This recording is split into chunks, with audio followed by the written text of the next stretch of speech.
Hey guys, it's Gonzo, and this is the first episode of something a little bit different I'm doing on my channel. It's essentially question and answer and Gonzo's happy work fun time story place. So yeah, let's get the ball rolling. Um, I put up a couple of things on Twitter and Facebook, and I'm just kind of basing that on this, and we'll see what we've got. Let's see, one of the first questions that I got was my favorite games of all time. And I'm taking that as video and otherwise. Some of my favorite video games have always been Street Fighter 2. I remember playing that in the arcades when it first came out, and I beat it with Chun-Li after about the third or fourth time playing it, which was great. Chrono Trigger is perhaps one of the greatest games I've ever had the privilege of owning. I still own my Super Nintendo version, complete minus the map, and the original Super Nintendo Strat Guide. So Chrono Trigger is huge for me. I own a copy in every format almost. The Mass Effect series I absolutely adore. Love the Mass Effect series. The Mario games have been really, really, really, really good so far. And I love the Legend of Zelda series, but I'm pretty partial to Link to the Past because that was perhaps my favorite Super Nintendo game for the Zelda series. I mean, I know a lot of people love Majora's Mask and Ocarina of Time, and they're decent. I have my own personal issues against Majora's Mask, but yeah, I mean, if I go with a favorite Zelda game in particular, I'm going with Link to the Past. Or Link Between Worlds, which is a great, great, great sequel. A fantastic 3DS game. Although it doesn't really have a whole lot of playability once you beat it. And as far as like board games or card games or anything, I absolutely adore Boss Monster, which I've done the Kickstarter for all of those. I've always been into Dungeons and Dragons. Catan is one of those games that I've recently got into, and I really like it. Cards Against Humanity, although it's kind of hard to play that here lately because it's very time consuming, and the answers are all what wins is determined by who you're playing with. I mean, I've had some cards that win automatic, and some cards it's like, okay, that should have won. But it all depends on who you're playing with. And then, like Monopoly, things like that. One of the games that the fiance and I have been playing a lot lately on PS4 has been Monopoly on that. So, absolutely adore Monopoly. Let's see. Number 2. What is something that bothers you the most? One thing that bothers me the most is when I hear that I haven't done a good job. Like I had a lady the other day who said that I gave her the worst customer service ever. And the only thing I could think of is, okay, what did I do? Because I didn't do anything. I've been accused of telling people things at work, and it's been done when I haven't even been there. So that always makes me question, am I really a good employee? But I do what I can. I've been in the hotel industry since 2001, off and on, permanently since '06. So, yeah, I just do what I can and kind of roll with it. Let's see, and my buddy Nando asked me, Ash has a plate of his mom's chilaquiles, which are amazing, and so does Deadpool. They're both extremely fond of them, but won't share under any circumstances. And you're starving. Who do you fight? If it's between Deadpool and Ash, I'm going after Ash. Because, unlike Deadpool, Ash can die. The Marvel Zombies vs. Army of Darkness comic proved that. Granted, it wasn't the real version of Ash, but Ash can die. So, I would just convince Deadpool, it's like, hey, he's going to try and eat all the chilaquiles, let's get rid of him, and then we can have all the chilaquiles, and I think he'd kind of buy it. So, I would definitely go with that. I don't really see, the joys of people with rewards members and telling you all the time. So, I do work in the hospitality industry, and people have a false sense of entitlement based on a free rewards program. Every hotel chain has it. Choice, Starwood, Hilton, Marriott, all of them have it. And members tend to remind you every couple of seconds that they are a gold or a platinum or a diamond or whatever the tier is depending on the company, and that they are entitled to this and entitled to that, And if you don't do exactly what they want, when they want, without question, then you're a horrible human being and they're going to get you fired. Yeah, good luck with that. Yeah, that's not going to happen. Just because somebody is a platinum or a diamond and they want a complimentary 5 o'clock checkout, no joke. And when you tell them no, that you have to charge them, then all of a sudden it's like they throw a hissy fit like a 5-year-old. Or they book a room that is 2 double beds because that's all we have.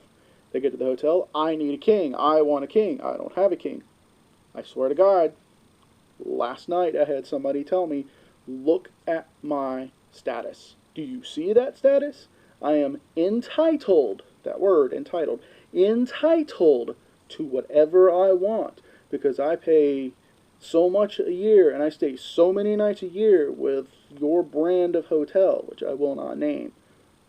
So yeah, it starts to grate on you after a while. Because all of a sudden, well, I'm platinum, I'm diamond, I'm titanium level, and I do what I want, and I'm entitled to a free room, and free this, and free that, and, forget your state rules about no alcohol as a free gift. But, yeah, because North Carolina has a no free booze law, we cannot legally give them booze. They will throw a hissy fit like a 5-year-old because they didn't get their free $3 bottle of beer. Yay! So that's enough of the depressing stuff. I think I will finish this off with the Coke story. Yes, Coke. Probably about 10 years ago. 2003. Yeah, so about 12 and a half, 13 years ago. I was actually the front desk manager of a hotel in Fayetteville, North Carolina, which no longer exists. That's the joy of working mom and pop properties, is after a while, they don't exist. Their current management has been long, long gone. So, good luck putting those on your resume. So, I was the front desk manager, and I had a schedule where I worked Monday through Friday, 7 to 3. I did all the scheduling, I did all the bank deposits, the accounts receivable, accounts payable, everything except for actual payroll. Although I signed off on all of that, I just didn't sign the checks. So Friday afternoon, I get off work and I go home and everything's cool. Saturday morning, I get a phone call and the girl who's working, I want to say, if I remember correctly, her name was Keisha. Keisha calls me up and she's like, the girl who worked last night screwed everything up. The money's all off, everything's off. Come in and fix it. I lived 5 minutes down the road, if that. I think it was actually 5 blocks down the road, so it was like a 2-minute drive. So I get to work and I'm going through things and I see that all these numbers are messed up and these 2 little old white women come up to the desk and they ask who the manager is. I'm the manager, so what can I help you with? And they proceed to tell me that the girl who works second shift, the person in question, we will call her K. No, we got Keisha. We will call her L, because I don't remember her name. But L, they tell me that L had a group of people down at the front desk and loud music playing and that she was drinking last night. And I looked over to my right and there is a unopened bottle of King Cobra. There is a half-drunk bottle of Old English and a 3/4 drunk bottle of Jack Daniels just sitting here on my counter. I didn't even notice it because I was trying to figure out numbers. I apologize, tell them it won't happen again. They go to their room, I fix the computer, I figure I'll check the drops on Monday. I go home. This is Saturday afternoon. Saturday evening. 8:30. I'm at home playing the original Halo on Xbox with my little brother. And I get a phone call on my cell phone from a number I don't recognize. I pick it up and I say hello. And the person on the other end says, "Is this Robert?" I'm like, "Yes." "Are you somebody important?" "Yes." "Well, your front desk girl at work is dead." And the only thing screaming in my mind is, what the hell? What the hell is going on? So I grab my brother, I get in my truck, we drive down to the hotel, and there is an ambulance out front, and Elle is being quartered out on a stretcher. She looks completely discombobulated, and the front desk is a mess. And the same 2 little white women come down, and they proceed to tell me that Elle was down at the front desk, drinking, smoking weed, and had another party, and people all behind the desk and all. There are bottles of booze in the exact same spot from the previous morning that I had already taken care of. There was more bottles of booze. There was definitely the distinct smell of marijuana. I checked the drawer, and there were all these rooms that were posted as cash payments, and all the cash was gone. The cash drawer was empty, as a matter of fact. And there was Taco Bell strung all behind my back counter. Weirdest thing. So I check everything. I check the drawers. I check the cash deposits. I check everything I can. And I proceed to clean up for the third shift. And my third shift shows up early because he sees all the commotion. He lives a couple blocks down too. And he shows up early, and we start cleaning up. And we start moving all this Taco Bell that's strung all under the back counter. And there is a line of white powder all behind the back counter. Now this is post 9/11. So there was a big scare of anthrax and all this other stuff going on. So I immediately called Fayetteville Police Department. I'm like, hey, you guys were just out here, and I'm the manager. I have a white substance all over my counter. I kind of need somebody to come out and check it out. So Fayetteville PD shows up along with CDC, Center of Disease Control. Yeah. So because, like I said, post 9/11, anthrax is a big thing. So they show up, and they put my property in lockdown mode. This is a Saturday night in the middle of the end of the summer in Fayetteville, North Carolina. Yeah.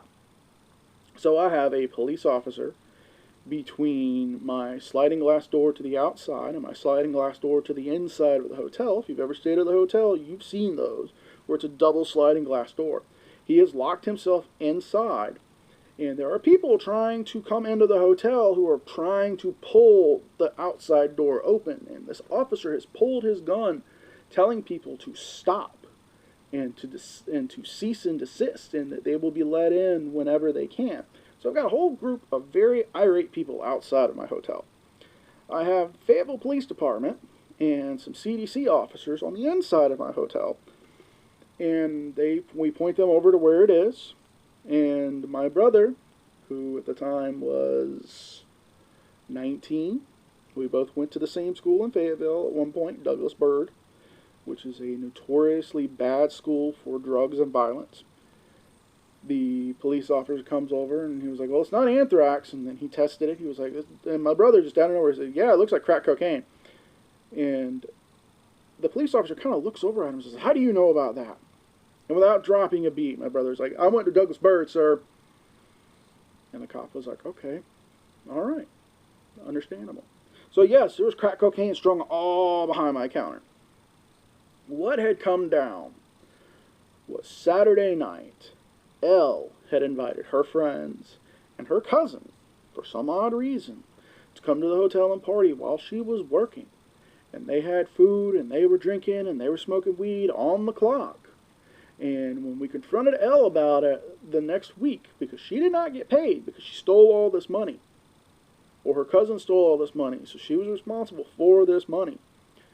And when we confronted her about it, she said that, oh, I didn't think it was a big deal, because that was my cousin. It's like, no, honey, no. No, we don't allow family members behind the desk, let alone near the money. And supposedly, in some alternate universe, I was sued by Elle for not paying her because she was justified in what she did while working. Yeah. I have a ton of hotel stories, and all of my close friends know a bunch of them by now. From Pierre, oh yes, Pierre, from the Indians who decided to steal all the milk. Same property, by the way. These two stories are with the Coke property, so yeah, that was fun. There's all kinds of stuff. Drunken assholeness to people who try to kill each other on a daily basis. Yeah. So, that was episode 1 of a very discombobulated question and answer story time. If you have any other questions or you want to know any of the other stories or anything, definitely leave me a comment below. Or if you are on my Facebook or Twitter, Twitter is Dr. Gonzo369. Definitely send me a question answer there. I'm hoping to do this on a regular basis, but we'll see. Most of my channel videos lately have been PS4 uploads, so I'd love to do something on the regular. So if you have any questions, if you want anything answered, hit me up, and I will see you guys next time.